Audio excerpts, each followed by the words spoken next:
Hai Sobat JKN, kembali lagi bersama saya Vika di podcast Paham JKN. Yuk kita kasih paham.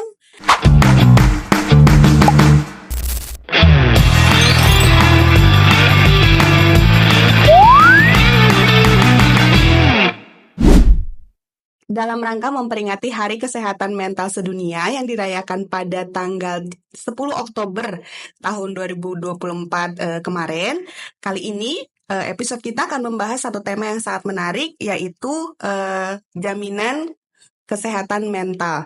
Dan kali ini saya sudah kedatangan tamu yang luar biasa nih, yang spesial banget. Di samping saya sudah ada Ibu Rianti. Ibu, halo. Hai, apa kabar? Selamat siang. Siang, boleh memperkenalkan diri dulu? Perkenalkan, saya Rianti, saya Claim Advisor dari bagian penjaminan manfaat dan utilisasi kantor cabang Karawang BPJS Kesehatan. Oke, selamat datang nih Bu Riri atau Bu Rianti nih manggilnya?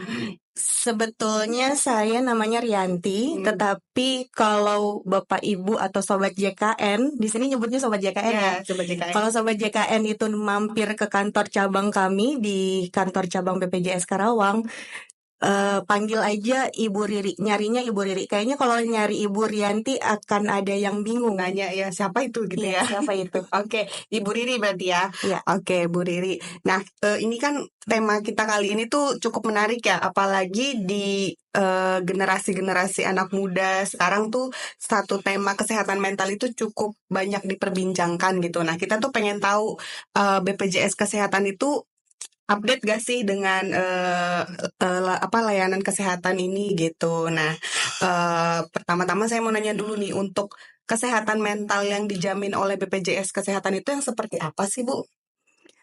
Untuk kesehatan mental yang dijamin oleh BPJS Kesehatan itu sebetulnya prinsipnya itu 3. Yang pertama, kartunya tuh pasti harus aktif. Kemudian untuk jaminan kesehatannya itu harus sesuai dengan indikasi medis. Oke.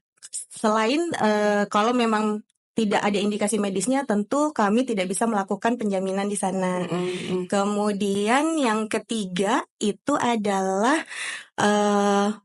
harus sesuai dengan prosedur. Jadi untuk segala macam kesehatan mental yang tadi disebutkan itu sebetulnya bisa kita jamin, asalkan ada 3 syaratnya yang tadi harus wajib dipenuhi. Oke, itu syarat paling umum dulu ya. Betul. Yaitu kartu aktif ya harus dong ya, masa Iya, kartu nggak betul. aktif ya nggak bisa ya. Betul. Terus yang kedua tadi ada indikasi medis. Harus ada indikasi medisnya. Yang menentukan itu tentunya tenaga medis. Tenaga medis ya. Betul. Bisa dokter di FKTP ataupun dokter spesialis. Oke, berarti memang harus kita cek dulu ya. Kita nggak bisa Betul. mengklaim diri kita sendiri gitu ya. Betul. Oke, terus yang ketiga sesuai dengan prosedur yang ada ya. Nah, untuk kalau misalnya katakanlah satu orang itu sudah memenuhi 3 persyaratan ini nih Bu, apakah semua pelayanan kesehatan pelayanannya itu dibayarkan oleh BPJS Kesehatan atau cuman obatnya aja? Kalau rawat inap, apakah semuanya kayak gitu? Baik. Jadi untuk kesehatan mental sebetulnya pelayanannya sama seperti dengan pelayanan kesehatan lainnya. Kami melakukan penjaminan sesuai dengan Perpres 59 tahun 2024. Nah, jadi kalau nanti Sobat JKN pengen tahu lebih detail sebenarnya yang dijamin dan tidak dijamin itu seperti apa, kemudian layanan yang didapat baik di fasilitas tingkat 1 dan juga fasilitas tingkat 2 itu apa saja, nanti bisa dibaca lebih detailnya lagi di Perpres Peraturan Presiden 59 tahun 2024. Nah, itu yang kita bisa jaminkan itu mulai dari administrasi sampai dengan pasien pulang. Jadi sampai dengan pasien dapat obat. Nah, itu sudah ada item-itemnya semuanya. Di Perpres sudah all ya? in gitu. Jadi tidak memang untuk penggunaan kartu JKN ini kita tidak boleh ada iur biayanya. Oke, semuanya dijamin selama itu memang indikasi medis. Jadi 3-nya tadi itu harus terpenuhi dulu baru bisa dilayani di FKTP ataupun di FKRTL. Oke, nah terus nggak ada batasannya juga nggak Bu? Misalnya kayak cuman satu ini tuh cuman boleh berapa juta atau berapa ini ada batasan biayanya nggak?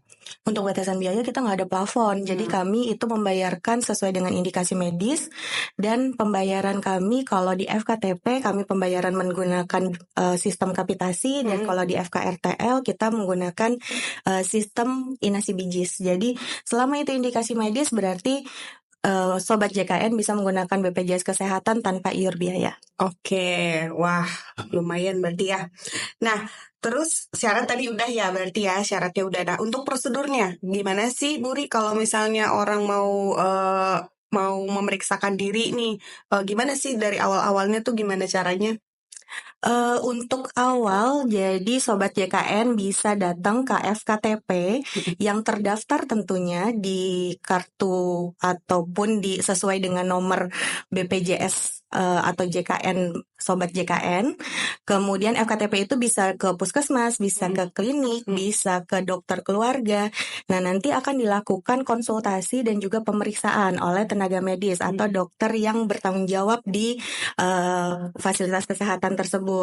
Kemudian jika memang membutuhkan treatment tambahan atau treatment yang lebih lanjut, begitu kan, perlu dirujuk untuk ke rumah sakit tingkat lanjutan, itu akan dilakukan perujukan oleh dokter di FKTP-nya. Kemudian dia akan disarankan ke rumah sakit yang memiliki spesialisasi tersebut. Nah, nanti untuk pemilihannya biasanya akan ditentukan melalui aplikasi yang ada di FKTP-nya, di Piker tersebut gitu. Nah, nanti begitu sampai di FKRTL mendapatkan pelayanan spesialistik.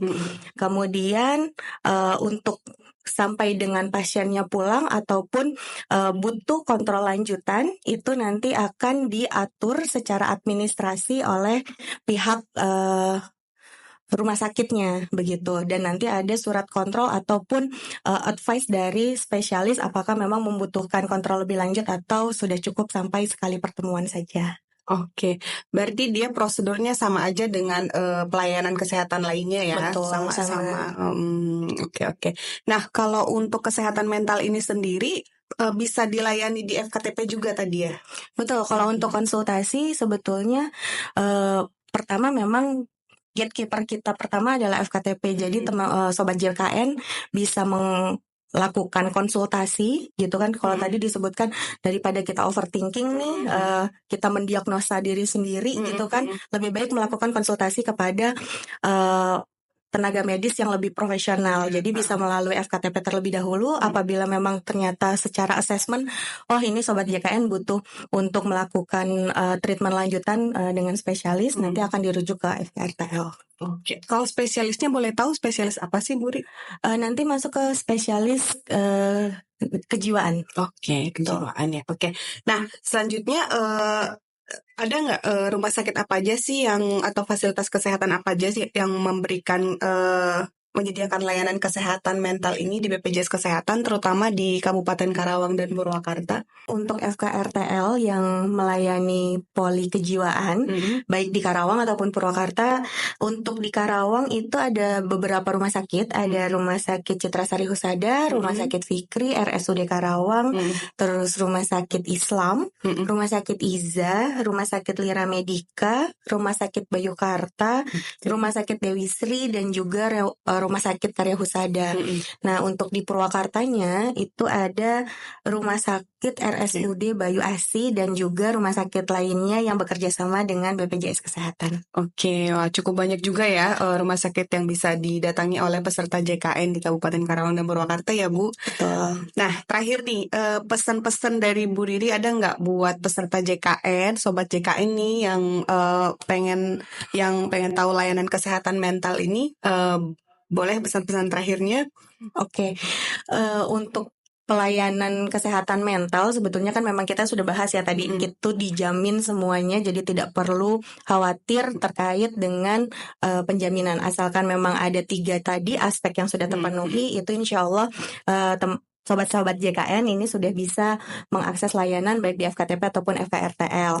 Nah, kalau untuk mental health sendiri ya, kalau menurut saya mental health itu sesuatu yang bukan kelemahan buat kita, tetapi itu adalah suatu kekuatan di mana teman-teman ataupun sobat JKN itu untuk menghadapi tantangan. Jadi jangan ragu untuk memeriksakan atau berkonsultasi dengan tenaga medis yang lebih profesional daripada nanti overthinking sendiri gitu. Betul. Kalau menurut saya seperti itu. Jadi tetap semangat sobat-sobat JKN.